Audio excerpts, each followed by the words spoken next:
പാണക്കാട്ടേക്ക് എത്തിയിരിക്കുകയാണ്. ആദ്യമായിട്ടാണ് യു.ഡി.എഫ് നേതൃത്വമായി കൂടിക്കാഴ്ചയ്ക്ക് എത്തുന്നത്. തീർച്ചയായിട്ടും യു.ഡി.എഫ് നേതൃത്വം എന്ന നിലക്കല്ല, പാണക്കാട് തങ്ങൾ എന്ന നിലക്കാണ് ഇപ്പം ഇന്നിവിടെ വന്നിട്ടുള്ളത്. നമുക്കറിയാം, ഇപ്പോൾ ഈ മലയോര മേഖലയിലെ 1,30,00,000 ജനങ്ങൾ അനുഭവിക്കുന്ന വിഷയം പാണക്കാട് തറവാട് എന്ന് പറയുന്നത് എല്ലാവരുടെയും അത്താണിയാണ്. സമൂഹത്തിലെ എല്ലാ വിഷയങ്ങളിലും മനുഷ്യർ പ്രയാസം അനുഭവിക്കുമ്പം, ഒറ്റപ്പെടുമ്പോൾ ഒരു ജനതയുടെ സമൂഹത്തിൻ്റെ മൊത്തം സഹായത്തിനായി കക്ഷി രാഷ്ട്രീയ ജാതി മതവ്യത്യാസമില്ലാതെ തളരുന്നവരെ സഹായിക്കുന്നവരാണ്. ആ നിലക്ക് പാണക്കാട് തങ്ങളെ വ്യക്തിപരമായി കണ്ട് ഈ മലയോര ജനതയുടെ അവരുടെ ഇന്നത്തെ അവസ്ഥക്ക് പാണക്കാട് തറവാടിൻ്റെ ബഹുമാനപ്പെട്ട തങ്ങളുടെ നേതൃത്വത്തിലുള്ള ആ മുഴുവൻ ആളുകളുടെയും ധാർമ്മിക പിന്തുണ ആവശ്യപ്പെടാൻ വേണ്ടിയിട്ടാണ് വന്നത്. പൂർണ്ണമായിട്ടും അതിനെ സഹായിക്കാൻ ഈ പറയുന്ന മലയോര മേഖലയുടെ ജനങ്ങളുടെ ഈ വിഷയങ്ങൾ അതിനുള്ള ധാർമ്മികമായ പിന്തുണയും സഹായവും അദ്ദേഹം വാഗ്ദാനം ചെയ്തിട്ടുണ്ട്. അത് ഉദ്ദേശിച്ചാണ് വന്നത്. ആ ജനതയുടെ വികാരത്തോടൊപ്പം നിൽക്കാൻ അദ്ദേഹം ഉണ്ടാകും എന്ന് തന്നെയാണ് പറഞ്ഞത്. യു.ഡി.എഫുമായി ബന്ധപ്പെട്ട ഒരു കാര്യം ഇപ്പോൾ ചർച്ച ചെയ്തിട്ടുണ്ട്. ഞാൻ ജനങ്ങൾ അനുഭവിക്കുന്ന ഈ മലയോര വിഷയങ്ങൾ, വന്യമൃഗശല്യം, ഇപ്പോൾ നിയമസഭയിൽ വരാൻ പോകുന്ന ഈ നിയമ ഭേദഗതി, ആ ഭേദഗതിയെ എതിർത്ത് തോൽപ്പിക്കേണ്ടതുണ്ട്. അതിന് യു.ഡി.എഫിലെ പ്രധാന ഘടകകക്ഷി എന്ന നിലക്ക് മുസ്ലിം ലീഗ് ആ നേതൃത്വം ആ ബില്ലിനെ എതിർക്കാനുള്ള നിലപാട് സ്വീകരിക്കണം. ഈ രണ്ട് കാര്യങ്ങളാണ് പറഞ്ഞത്. അല്ല, താങ്കൾ യു.ഡി.എഫിലേക്ക് പോകാൻ ശ്രമിക്കില്ല, യു.ഡി.എഫിന്റെ പ്രവർത്തകനായി തുടരും എന്നൊക്കെ രാവിലെ മാധ്യമങ്ങളോട് പറഞ്ഞിരുന്നല്ലോ. സ്വാഭാവികമായി അത്ര ഘട്ടത്തിൽ ആ നീക്കത്തിലേക്ക് അതിലൊന്നും ഒരു മാറ്റമില്ല. സ്വാഭാവികമായിട്ട് ഈ നാടിന് നന്മ ആഗ്രഹിക്കുന്ന എല്ലാവരും അത് പിന്തുണയ്ക്കില്ല. അത് യു.ഡി.എഫ് നേതൃത്വം ചേർന്ന് തീരുമാനിക്കേണ്ട വിഷയമാണ്. ഇനിയിപ്പോൾ കോൺഗ്രസിന്റെ ലീഡേഴ്സിനെ കാണുന്നുണ്ട്, മറ്റു ഘടകകക്ഷികളെ കാണുന്നുണ്ട്, പ്രതിപക്ഷ നേതാവിനെ കാണുന്നുണ്ട്, തിരുമേനിമാരെ കാണുന്നുണ്ട്, കർഷക സംഘടനാ നേതാക്കളെ കാണുന്നുണ്ട്. ഇതിലൊരു കോർഡിനേഷൻ ഈ വിഷയത്തിൽ ഉണ്ടാക്കുക, പിണറായി സർക്കാരിനെ താഴെ ഇറക്കുക, ഈ ഒരൊറ്റ ഉദ്ദേശമുള്ളൂ. അതാണ് ചർച്ച ചെയ്തിട്ടുള്ളത്. യു.ഡി.എഫിൽ ഞങ്ങൾ പ്രവേശിക്കണോ വേണ്ടേ എന്നതൊക്കെ യു.ഡി.എഫ് നേതൃത്വം ആലോചിച്ചിട്ടുണ്ട്. സ്വാഭാവികമായിരിക്കും, അത് ചർച്ച ചെയ്യട്ടെ. ഞാനിപ്പോൾ നിലനിൽക്കുന്ന രാഷ്ട്രീയ സാഹചര്യങ്ങൾ, നിലനിൽക്കുന്ന മലയോര മേഖലയിലെ പ്രശ്നങ്ങൾ, വരാനിരിക്കുന്ന ബില്ലിൻ്റെ അതിൻ്റെ അതുകൊണ്ട് കേരളത്തിലെ ജനങ്ങൾക്കുണ്ടാകുന്ന ദുരന്തം, ഈ 3 കാര്യങ്ങളാണ് സംസാരിച്ചത്.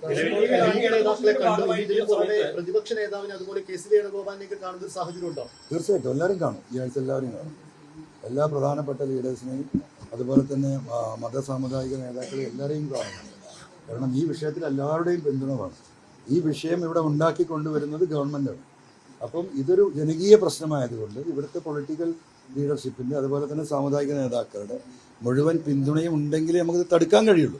സഭയിൽ ഇത് വന്ന് ചർച്ച ചെയ്താൽ ഇത് പാസ്സാകും. ഞാൻ പറയുന്നത് സഭയിൽ ഇത് വരരുത്, ഇത് പിൻവലിക്കണമെന്നാണ്. ആ പിൻവലിക്കാനുള്ള നിലപാടുണ്ടാകണമെങ്കിൽ ഇവരൊക്കെ ഒരുമിച്ച് നിൽക്കുകയും ഇതിനെതിരെ ശക്തമായ ജനരോക്ഷം ഉണ്ടാകുകയും ചെയ്തെങ്കിൽ മാത്രമേ ഒരുപക്ഷെ ഗവൺമെന്റ് അത് പരിഗണിക്കുകയുള്ളൂ. അല്ലെങ്കിൽ തീരെ പരിഗണിക്കില്ല, പാസ്സായി പോകും. യു.ഡി.എഫിന്റെ ഒരു പ്രധാന നേതാവാണ് സാദിഖ് തങ്ങൾ. അദ്ദേഹത്തോട് സ്വാഭാവികമായിട്ടും അസോസിയേറ്റ് ചെയ്യാനുള്ള ഒരു താല്പര്യം താങ്കൾ സംസാരിച്ചില്ലേ? അല്ല, തീർച്ചയായിട്ടും അസോസിയേറ്റ് ചെയ്യാൻ താല്പര്യമുണ്ടല്ലോ. യു.ഡി.എഫുമായി അസോസിയേറ്റ് ചെയ്യുമെന്ന് ഞാൻ പറഞ്ഞല്ലോ. യു.ഡി.എഫിലെ ഭാഗമായിട്ടില്ലെങ്കിലും അസോസിയേറ്റ് ചെയ്യുമെന്ന് പറഞ്ഞിട്ടുണ്ടല്ലോ. എന്താ വിഷയം? ഈ 1,30,00,000 ജനങ്ങളുടെ നേർക്കുന്നതിനുള്ള വിഷയമാണ്. ആ നിലയ്ക്ക് അതിനെ കാണേണ്ടതുള്ളൂ. അല്ലാതെ മറ്റുള്ള രാഷ്ട്രീയ കാര്യത്തിൻ്റെ പ്രസക്തിയേക്കാൾ 17-ാം തീയതി സഭ ആരംഭിക്കട്ടെ. ഇനി ദിവസങ്ങളേ ഉള്ളൂ.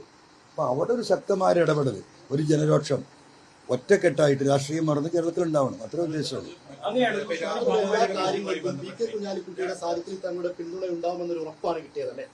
എങ്ങനെ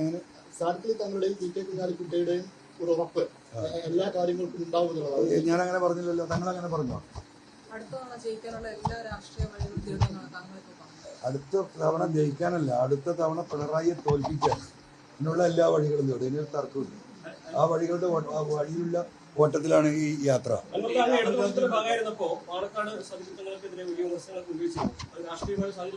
അല്ല, അതിന്റെ നേരല്ലല്ലോ. ഞാൻ പറഞ്ഞില്ല, ന്യൂസ് 18 ചെറിയ കുഴപ്പം കുറേയായിട്ട് തുടങ്ങിയല്ലോ. ഇവിടെ രാഷ്ട്രീയമല്ല പ്രശ്നം എന്ന് ആവർത്തിച്ച് പറയുമ്പോഴും താങ്കൾ രാഷ്ട്രീയമാണല്ലോ ചോദിക്കുന്നത്. ഇവിടെ ജനങ്ങൾ അനുഭവിക്കുന്ന ഒരു ദുരന്തത്തെ കുറിച്ചാണ് സംസാരിക്കുന്നത്. അതിനെക്കുറിച്ച് വല്ലതും ഉണ്ടെങ്കിൽ ഇപ്പൊ പറയാം. മറ്റൊരു വിഷയമുണ്ട്. ഇപ്പൊ ഈ രാഹുൽ ഗാന്ധിക്കെതിരെ മുൻപ് ആരോപണം ഉന്നയിച്ചത് ഇപ്പൊ യുവ നേതാക്കൾ പറയുന്നത് മാപ്പ് ചോദിക്കണം എന്നുള്ളൊരു ആവശ്യമൊക്കെയാണ്. ഒരു കാര്യം, നമുക്ക് രാഷ്ട്രീയം പറയാൻ വേറെ സ്ഥലത്തേക്ക് പോവാം. ഞാനിവിടെ രാഷ്ട്രീയം പറയാൻ വന്നതല്ല. ഇവിടെ ഈ വിഷയങ്ങളുമായി ബന്ധപ്പെട്ട വിഷയത്തിന് അത് പറയേണ്ട ഒരു വീടല്ല ഇത്, മനസ്സിലായില്ലേ? രാഷ്ട്രീയം നമുക്ക് ഇഷ്ടം പോലെ പറയാൻ സ്ഥലമുണ്ട്. അത് നമുക്ക് ആ സമയത്ത് പറഞ്ഞുകൊണ്ടേ ഇരിക്കുന്നുണ്ടല്ലോ. ഇവിടെ വന്ന വിഷയം ഇതാണ്. അതുകൊണ്ട് ഇവിടെ നമുക്ക് ചുരുക്കാം. ഇത്രയേ ഉള്ളൂ. ശാബ്ദങ്ങളുടെ സമയത്ത് വന്നിട്ടുണ്ട്, കണ്ടിട്ടുണ്ട്, ബന്ധപ്പെട്ടിട്ടുണ്ട്, അതൊക്കെ ഉണ്ടായിട്ട് സാധിക്കലി തങ്ങൾ അതിന് ശേഷം അതേക്ക് വരാം. പാലക്കാട് നടന്ന ചർച്ചയിൽ തൃപ്തരാണ്. പിന്നെ എന്താണ് ചർച്ച? വളരെ ചുരുങ്ങിയ ചർച്ചയല്ലേ. മലയോര മേഖലയിലെ വിഷയം ഏറ്റെടുക്കുക. തങ്ങളത് പഠിച്ചിരിക്കുകയാണ്, ആ പാർട്ടി അത് പഠിച്ചിരിക്കുന്നു. ഞങ്ങളതിന് പിന്തുണ നൽകും, ഞങ്ങളത് ഏറ്റെടുക്കും. മലയോര ജനതയുടെ എന്താ പറയുക, ഈ പ്രതിസന്ധികളിലും അവരുടെ കഷ്ടപ്പാടിലും ആ ജനതയെ ഞങ്ങൾ ഏറ്റെടുക്കാൻ പോകുന്നു എന്നാണ് ബഹുമാനപ്പെട്ട തങ്ങൾ പറഞ്ഞത്. അത് തന്നെയല്ലേ പിന്തുണ.